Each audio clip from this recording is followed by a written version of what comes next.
Indigenous Rights Radio, because knowledge is power.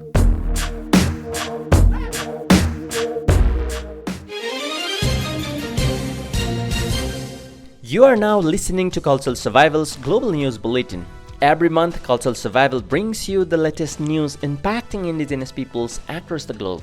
This bulletin features important stories from Europe, North, Central, South America, Africa, and Asia. Starting news from Australia. In 2020, archaeologists uncovered 2 wooden sticks in an Australian cave located in Gunai country, named after the Aboriginal community that are the land's traditional custodians. A recent paper published in the journal Nature Human Behavior contextualizes this discovery using traditional knowledge and historic accounts from other nearby caves. These sticks were used by Mullah Mulungs, respected and feared medicine men and women belonging to specific clans, for rituals. These ceremonies were intended to cure individuals within the clan or bring harm to others, depending on the occasion. In Canada, the Government of Canada and Prince Edward Island's Mi'kmaq First Nation announced an agreement on Thursday to turn a pristine chain of islands with sacred cultural significance into a national park reserve. Lennox Island First Nation Chief Darlene Bernard said, quote, "We have a strong cultural, traditional connection to that land, and the land will be protected, allowing our people to always have that land there for future generations to come," unquote. The Mi'kmaq Nation has hunted, fished, and harvested for at least 4,000 years.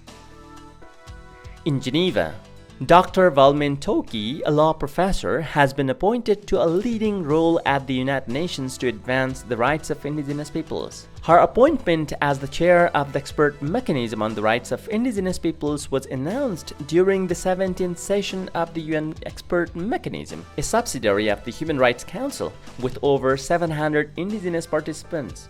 At the conference in Geneva, Toki expressed her gratitude to her colleagues for their support. Dr. Valmain was the first New Zealander and Maori appointed to the UN Permanent Forum on Indigenous Issues as well. In Kenya, Maasai herders are being displaced from their ancestral lands as Tanzania's government expands its nature preserves. It is part of a plan to attract more luxury tourism, with Berlin playing a major role. The ethnic Maasai in Tanzania have found life increasingly difficult as a result of this. According to Deutsche Welle, several Maasai people have been arrested in recent years for speaking out against the Tanzania government's policies. Now moving to Nepal. Once banned and forgotten, Nepal's indigenous scripts are experiencing a resurgence. Organizations like Kalijatra and Nepal Lipiguti offer workshops and demonstrations, reviving languages like Ranjana Lipi, which were used for centuries before declining under the Rana dynasty. With their deep cultural significance, these scripts are finding new life in art, jewelry, and even wedding invitations. With the help of mobile apps, these efforts revitalize the written heritage and reconnect Nepalese with their cultural roots, instilling a sense of pride in Nepal's rich heritage. Similarly, indigenous communities in Nepal are opposing several development projects that they believe threaten their sacred sites and culture. One example is a cable car project on Mukumlung Hill in eastern Nepal, a sacred site for the Kirat indigenous peoples. The indigenous Limbu people argue the projects will benefit investors, not locals, and damage the environment. They are suing the government to stop the projects. This is a part of a wider trend of indigenous resistance in Nepal. Other examples include a dam project on the Sunkosi River that threatens the livelihood of the Mazi community, and the Thai Center complex built on a sacred site for the Newar indigenous peoples. Indigenous activists are fighting a crucial battle to protect their culture and land rights, and their cause needs our support. In Bangladesh, indigenous communities in Bangladesh are reversing the decline of endangered Putitor Masir fish by protecting forests and springs. Logging and quarrying had destroyed habitats and dried up springs, threatening the fish. Communities are restoring forests and protecting headwaters, allowing fish populations to rebound. Restrictions on catching fish in restored springs ensure a breeding population for downstream areas. The success story highlights the importance of indigenous knowledge and community involvement in conservation efforts. In Malaysia, indigenous rights groups in Malaysia are opposing the government's decision to join BRICS, the economic alliance led by China. The Defender of Ancestral Land Sabah and the Sabah and Sarawak Indigenous Peoples Alliance argue the move threatens their sovereignty and self-determination. They demand Prime Minister Anwar Ibrahim uphold indigenous rights and consult them before such international agreements. The groups also urge the government to address historical injustices and prioritize environmental protection in indigenous territories.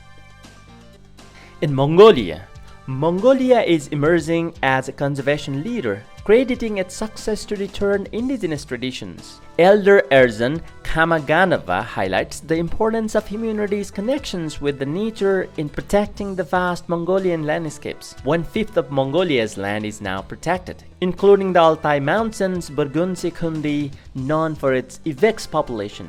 Local indigenous communities play a crucial role in designating sacred areas like Bayan Undur. This deep respect for nature fuels Mongolia's progressive conservation efforts, exceeding the UN's 30-30 targets to protect 30% of the land by 2030. Now moving to Guatemala. Indigenous authorities in Guatemala announced the formation of a commission to oversee the upcoming election of judges for the Supreme Court of Justice and appellate courts. This move comes amid concerns of outside influence on the selection process. Indigenous leaders expressed worries about individuals, political parties, and national and foreign companies seeking to manipulate the elections. They called for transparency and adherence to the Constitution and international standards to ensure the selection of qualified and ethical judges. The newly formed commission will monitor the selection process and urge congressional representatives to consider its recommendations for judges who uphold judicial independence and integrity. In El Salvador, indigenous youth in El Salvador are mobilizing to defend their rights and advocate for better opportunities. This movement comes in response to a perceived lack of government support to prepare them for the future. This initiative, which has the support of organizations like the University Women's Network, aims to educate and empower young indigenous peoples about their rights. Activists like Fabiola Melendez explain, quote, "We defend the rights of those afraid to speak out," unquote, highlighting the need for a stronger voice, particularly within the National University of El Salvador, the country's largest educational institution. In Mexico, indigenous peoples from Colombia and Mexico gathered in Ejido of Monte del Toro to advocate for territories free of mining. Nasa, Misak, and Tapotec indigenous peoples shared their experiences of struggles and resistance against mining companies. They denounced the violation of environmental rights and persecution of those defending their land. They argued that militarization and criminalizations are government and companies' tactics to control territories. These tactics exhibit violence against indigenous communities and facilitate dispossession for economic gain. The meeting also recognized the crucial role of indigenous women in defending indigenous communities. Their efforts are seen as strengthening historical processes and the defense of the territory. In Peru, a new generation of young indigenous creators is using social media to broadcast the beauty and tradition of the Andes to the world. For too long, indigenous peoples have been invisible in mainstream media or portrayed in stereotypical ways. These social media influencers are breaking the mold, showcasing their culture through high-quality videos and stunning scenery. Waldir Magay, with over 4 million TikTok followers, cooks traditional Peruvian dishes against the backdrop of the Sacred Valley. Alexandra Upanki and others share their stories and traditions, creating a more nuanced and positive perception of the Andes.